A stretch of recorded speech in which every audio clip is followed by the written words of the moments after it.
Welcome to the Jill on Money Coronavirus Market Update. It is Friday, July 31st. We got a bit of a data dump yesterday. The economy contracted at an annualized pace of 32.9%. Yeah, that is the worst quarter in ever since the government started tracking this data back in 1947. And, it's a funny thing because, GDP, which represents all goods and services produced in the country, it's weird because the U.S. actually reports this on an annualized rate. In other words, it shows what the quarterly change would be if it lasted for a full year. So really, the economy dropped by 9.5% from the first quarter, which dropped by 5% on an annualized pace.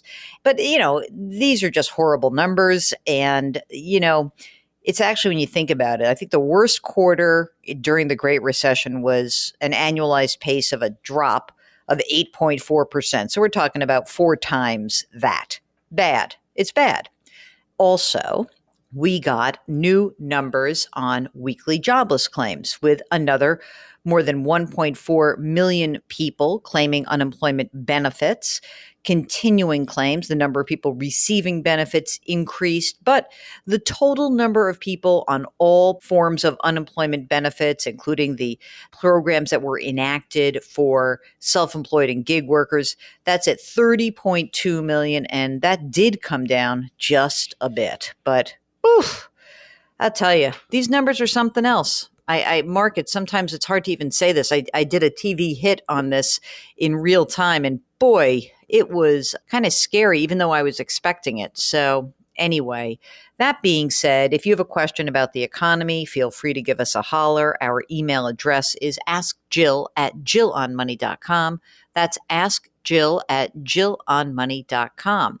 Karen writes, thank you for all of your hard work and putting the podcast together. I enjoy listening to it. It provides great information on retirement and current market conditions. Karen continues, I'm 38 years old. I invest my retirement money into target funds through Vanguard. I was having a conversation with my brother about my target fund holding, and he got me thinking. I'd love to get your opinion on the topic so I can tell my brother, told you so, or I was wrong. Okay, here we go. Through work, I have a 401k Roth, so that's good. And Karen says, I allocate about 25% to the Vanguard target date 2035, 2040, 45, and 50. So 25% each. I'd like to retire around age 60, 62, which puts me closer to target funds 2040 and 45. The reason for having different target years is how the funds are allocated. This is always very interesting because target date funds always have different allocations depending on the fund family. But for the 2035 fund at Vanguard, 75 stock, 25% bonds. For 2050, it's 90 stock, 10% bonds. So, okay, my thought was as we go closer to retirement, the 2035 would be safer than the 2050. However, the 2050 would allow me to make more money in the long run. My brother advises me that at the end, it will all average out to probably what the 2040, 45 would produce. Just keep one, the target 2045, and call it a day. What do you think? Keep one or spread it out? Your advice is like gold. I will always appreciate it a lot. By the way, gold is at all new all-time highs, so that's good. Maybe I'll take that comparison. Kieran finally writes, be safe. Thank you, thank you, thank you for what you're doing. Okay. My theory on the target date fund is that you should pick one. Okay. And your brother isn't exactly right. But the idea here is that you just pick one fund and, it will then change the allocation as the date approaches. Now, the other piece of this, of course, is that I don't know how much money you actually have in this account, but maybe we could just use the other funds that are available to you. Okay, this is from Richard, who's a federal employee. And he says, I'm planning to retire at 62 with 22 years of service. My federal pension will be about $1,400 a month. My health benefits will come from this. My Social Security will be $1,500 per month. And my thrift savings plan over $250,000. And I'm assuming $1,000 to $1,500 per month, I think from the TSP. So Richard continues, I live a modest lifestyle. I'll own my home soon, and I'm debt-free. My question is taxes. How are federal pensions taxed? Is Social Security taxed in the same way in every state? I have a traditional and a Roth thrift savings plan. What are the taxes on that? He says I'll access the Roth first and should have 50 grand at the time of retirement. I love the podcast. I listen while I walk. Okay. I don't know if a federal pension is taxed. I bet it is. So that's my guess, that it is taxed at both the federal and state level. Social Security is taxed based on your earnings, and you might have state income tax on top of that, and that does vary state to state. Obviously, a thrift savings plan, the traditional version is taxed as just income. The Roth is not taxed at all.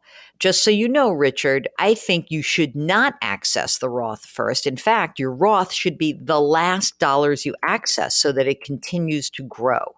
What I would suggest is before you hit retirement, before you're there, why don't you run some retirement numbers? And if necessary, you could run it by a CFP or even a CPA to see if you are on track to do what you need to do. Fran writes, thanks for all you do. I've listened to your podcast for a couple of years. Now during the pandemic, I love the daily broadcast while I exercise. You and Mark are a bright spot in my day. Mark, you see that? We're bright spots.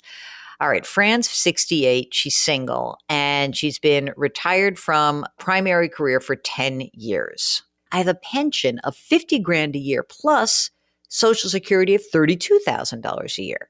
I also earn $25,000 per year working part-time. I've got $40,000 in my checking account. I own my home. I have no debt.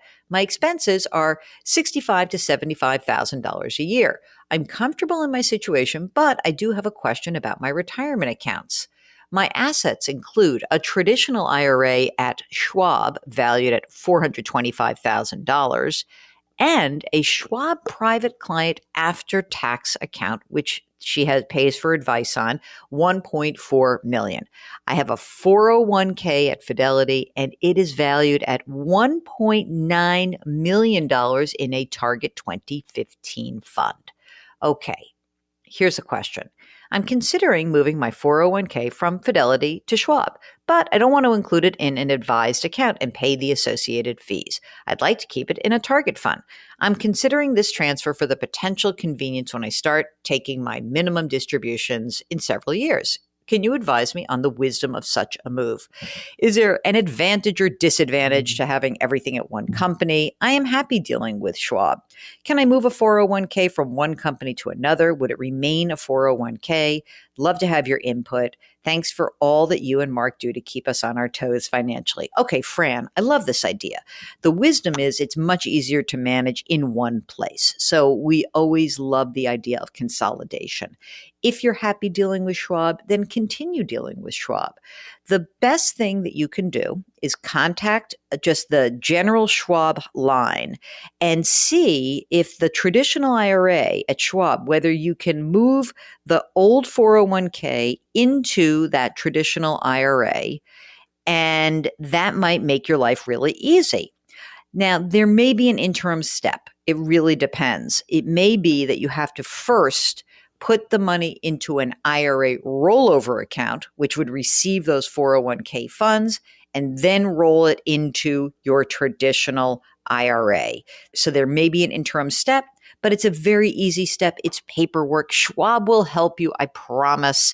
And I think this makes a ton of sense. And yeah, sure, you can just use another target date fund. It would certainly be easy. You've got plenty of money. You've done an amazing job. Rudy writes, love your energy. You and Mark are the best. For the past 7 years, I've been investing in a mutual fund called the PGIM Jennison Growth. It's through my company's 401k. The fund's performance is outstanding. My dividend payment last year was over $16,000. My concern? The turnover is 43%. I understand in an investment account, this would generate higher taxes. I will begin withdrawing from my 401k in approximately 2 years. Because the fund is in a 401k, should I care about the turnover percentage? Thanks for your help. Keep up the good work, Rudy. Well, Rudy, you pointed out the obvious thing, which is there's no tax impact inside of this retirement account. So you shouldn't have to worry about it at all. So when you retire, or, if you decide to move this into another kind of an account and the money comes out, then I would not use this as a fund outside of a retirement account. But for now, sure, don't worry about it. Okay. And here is a note from Gordon.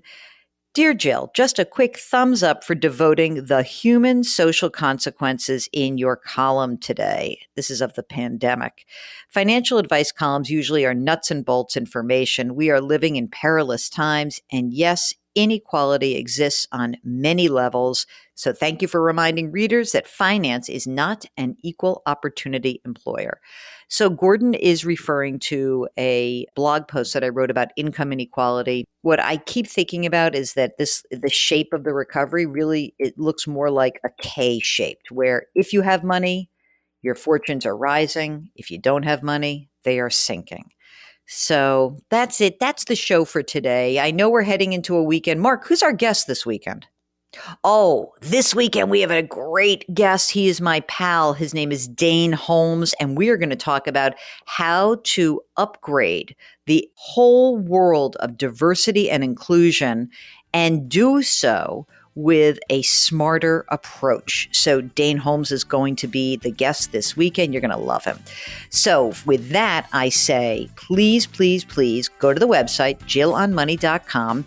Be sure to, check out the stuff that I did. I did 2 TV hits this week, been writing a lot.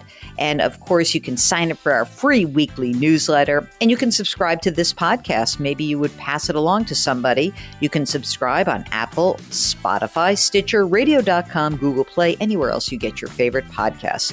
As always, wash your hands, wear your masks, maintain that physical distancing, and please, please do something nice for somebody else today. We'll talk to you tomorrow.